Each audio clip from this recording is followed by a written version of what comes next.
Studio, Kaita Channel di sini. Di sini Kavi sedang melakukan fisioterapi lanjutan, inhalasi namanya.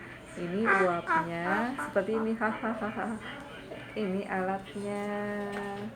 Nah, ini. Nah, Kavi nggak nangis lagi. Nah, untuk melegakan pernafasan saat batuk, partikel-partikel kecil masuk ke dalam saluran pernafasan sehingga Kavi tidak batuk lagi, menyembuhkan dan mempercepat penyembuhan batuk.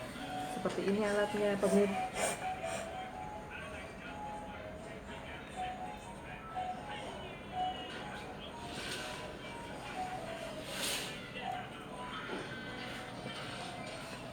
Alatnya sudah tidak berbunyi berisik lagi, jadi membuat anak terasa nyaman.